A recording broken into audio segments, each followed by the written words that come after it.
Bismillahirrahmanirrahim. Assalamualaikum warahmatullahi wabarakatuh. Perkenalkan, nama saya Intan Brilianti Sugiono dari kelompok 27, jurusan Tadris Ilmu Pengetahuan Alam kelas C, Fakultas Tarbiyah dan Ilmu Keguruan Institut Agama Islam Negeri Ponorogo yang telah melaksanakan magang di MTS Ma'arif Balong.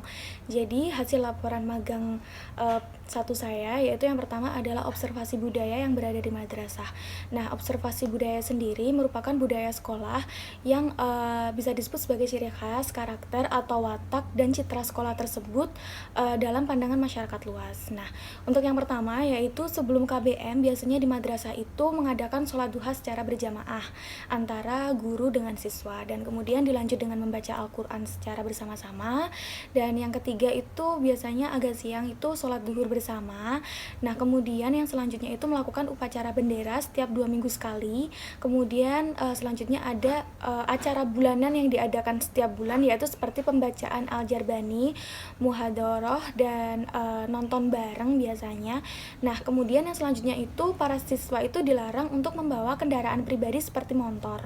Nah, kalau misalkan ada dalam kondisi mendesak, biasanya bisa dilakukan antara koordinasi dengan wali murid siswa itu dengan guru yang bersangkutan seperti wali kelas.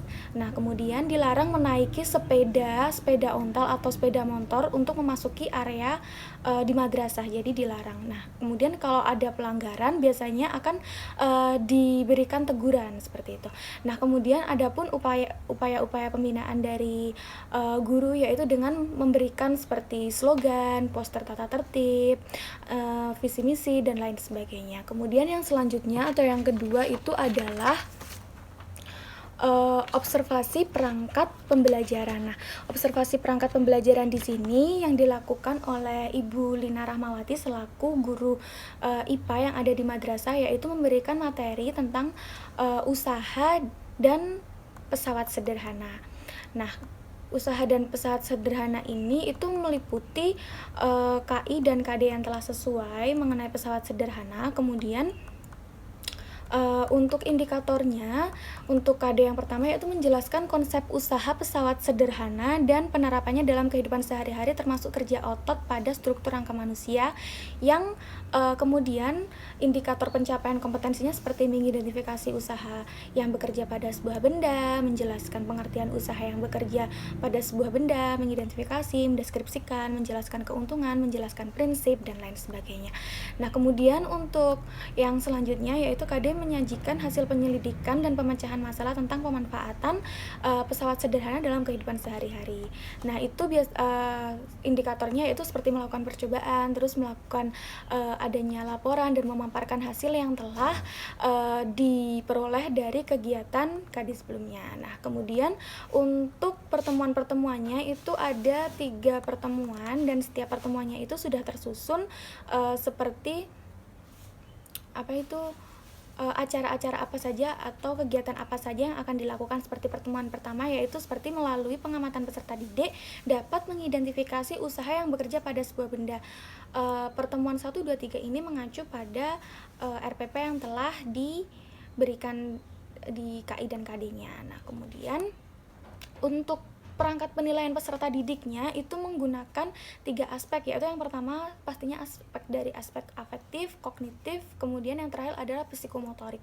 Nah, kemudian untuk yang dari penilaian afektif sendiri itu meliputi siswa itu bisa sikapnya itu bisa menunjukkan ke arah pertumbuhan secara batiniah dan sadar tentang nilai-nilai yang telah diterimanya dari KD pesawat sederhana tersebut. Nah, kemudian hasil belajar afektif ini bisa meliputi seperti penerimaan, partisipasi aktifnya dalam kelas, penilaian penentuan sikapnya, dan juga bagaimana cara dia berorganisasi seperti dapat bekerja kelompok dengan teman yang lain seperti itu.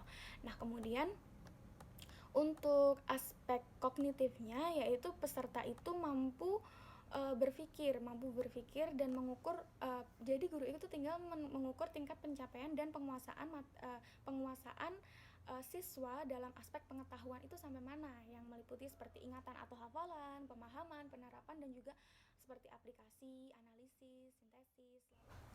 Nah, kemudian aktivitas selama magang satu itu yaitu kita melakukan 4 kali pengamatan, dan yang tiga kali itu pada tanggal 24 Agustus, 11 September, dan 14 September kami melakukan pengamatan secara luring atau kita langsung datang ke sekolah. Untuk yang pertama pada tanggal 24 itu kita mengamati budayanya, kemudian proses pembelajaran luringnya, kemudian yang tanggal 11 itu kita mengamati penilaian peserta didiknya dan juga perangkat pembelajarannya.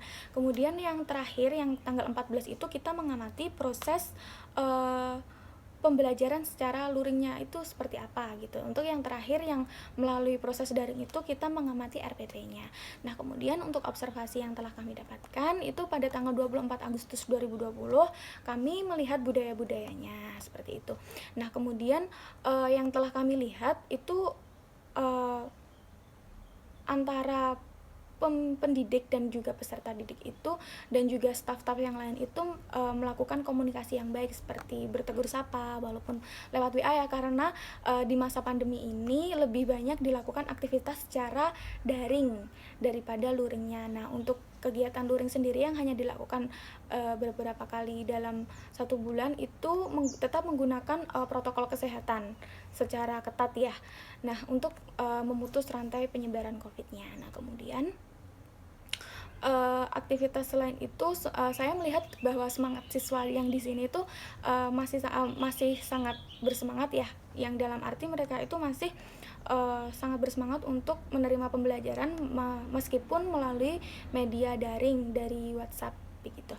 Nah, kemudian untuk manajemen kesiswaan dan pegawainya itu menggunakan identitas resmi berupa badge dan juga kartu identitas. Kemudian terdapat prosedur yang jelas di pengelolaan administrasi guru, siswa, dan juga pegawainya. Dan apabila ada pelanggaran yang dilakukan, biasanya dalam pengelolaan administrasi itu akan dikenakan sanksi sesuai peraturan yang telah ditetapkan dan yang sedang berlaku seperti itu. Untuk manajemen lingkungan di MTS Ma'arif Balong sendiri terdapat penataan lingkungan madrasah yang rapi dan juga bersih, dan sehingga saya melihatnya di sana itu sangat nyaman ya dilihat karena sangat tertata rapi dan juga bersih tadi. Nah, kemudian untuk observasi pembelajaran gurunya, RPP yang telah diberikan tadi itu sudah sesuai dengan apa yang disampaikan, dan bagaimana penilaian selama daringnya ini itu hanya dilakukan secara tes tulis karena keterbatasan via komunikasi, karena hanya bisa mengandalkan via WhatsApp. Karena kalau misalkan disuruh seperti membuat video atau untuk menggunakan aplikasi belajar yang lebih berat seperti Google Classroom, Google Meet, atau Zoom, itu masih ada keberatan dari orang tua peserta didik karena tidak semua peserta didik itu memiliki fasilitas yang lengkap sebagai penunjang daring yang telah dilakukan, sehingga di sini pihak madrasah itu memutuskan untuk melakukan pembelajaran via daring dengan WhatsApp saja, sehingga guru itu memberikan materi dan juga berinteraksi dengan murid dalam via WhatsApp. Dan kemudian untuk penugasannya itu adalah penugasan tes tulis yang kemudian dikirim dalam via WhatsApp juga. Nah, kemudian untuk materi-materi yang sulit itu biasanya itu digunakan pada beberapa kali pertemuan luring tadi. Nah, beberapa pertemuan luring tadi yang hanya dibatasi 1 jam setiap pertemuannya itu digunakan untuk menjelaskan materi-materi yang sulit seperti materi hitungan. Baiklah, itu tadi apa yang dapat saya sampaikan mengenai laporan magang 1 saya.